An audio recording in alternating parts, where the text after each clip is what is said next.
નમસ્કાર ખેડૂત મિત્રો, હું એજે મૂળિયા આપ સર્વ ખેડૂત મિત્રોનું હાર્દિક સ્વાગત કરું છું। ખેડૂત મિત્રો, ખેડૂત ખુશ તો બધા ખુશ આ વાત લઈ આપણે દર વખતે એ નવી વાત અને નવા પાકની માહિતી એ મેળવવાનો પ્રયત્ન કરીએ છીએ। મિત્રો, આજે આપણે વાત કરવી છે એ વેલાવાળા શાકભાજી અને વેલાવાળા શાકભાજીની અંદર પોષણ જે છે એ કેવી રીતનું પૂરું પાડવું। ખાસ કરીને ખેડૂત મિત્રો આજે વાત કરવી છે દૂધીના પાકની અંદર।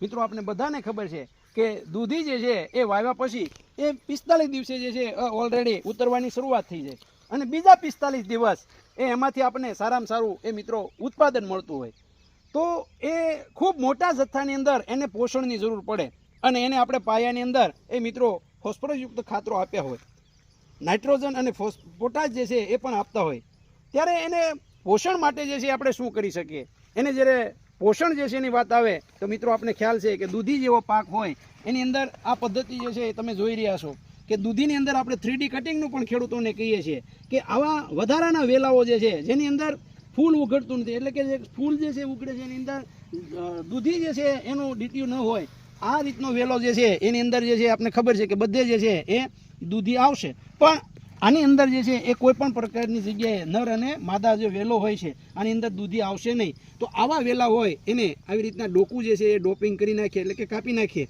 તો આપણે એનું સારું એવું પરિણામ એ મિત્રો જોવા મળશે।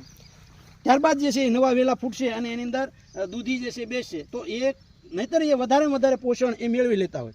ખાસ કરીને ખેડૂત મિત્રો દૂધીના અંદર એ એનપીકે નાના જે બેક્ટેરિયાઓ છે એ એનપીકેના બેક્ટેરિયાઓ એ મિત્રો આપણે ખાસ આપવા જરૂરી છે। જો એનપીકેના બેક્ટેરિયાઓ આપણે જમીનની અંદર આપશું તો જમીનમાં જે આપણો અલભ્ય સ્વરૂપમાં ફોસ્ફરસ છે, પોટાશ છે, નાઇટ્રોજન પડ્યો છે એ છોડને જરૂરી માત્રામાં મળશે। આ સિવાય આપણે જે ભલામણ કરીએ છીએ એ એટલે માઇક્રોસ્ટાર। આ માઇક્રોસ્ટાર જે છે એ પણ વેલાવાળા શાકભાજીની અંદર મિત્રો આપણે આપવું જોઈએ।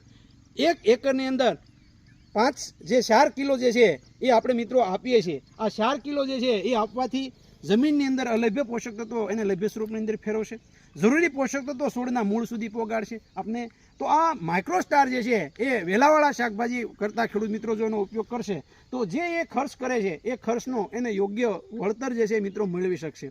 દૂધી જેવા પાકની અંદર ખૂબ મોટા પ્રમાણની અંદર એ મિત્રો પોષક તત્વોની જરૂરિયાત એ રહેતી હોય, ખૂબ મોટા જથ્થાની અંદર જે છે એ આપણને ઉત્પાદન જે છે એ આપતા હોય, ત્યારે એવા સમયગાળાની અંદર એ મિત્રો આ માઇક્રોસ્ટાર જે છે એ ખૂબ અગત્યનું છે। માઇક્રોસ્ટાર જે છે એ તમે જ્યારે પિયત આપો છો એના અગાઉ જે છે એ તમે રેતી સાથે મિક્સ કરી અને આવા વેલાવાળા શાકભાજીની અંદર ઉડાડી શકો છો। મિત્રો, માઇક્રોસ્ટારના રિઝલ્ટ એ શાકભાજી માટે એ સૌથી ઉત્તમ છે, ઓછા ખર્ચની અંદર ખૂબ સારું પરિણામ એ મેળવી શકે। આ મેળવવા માટેનો 92 31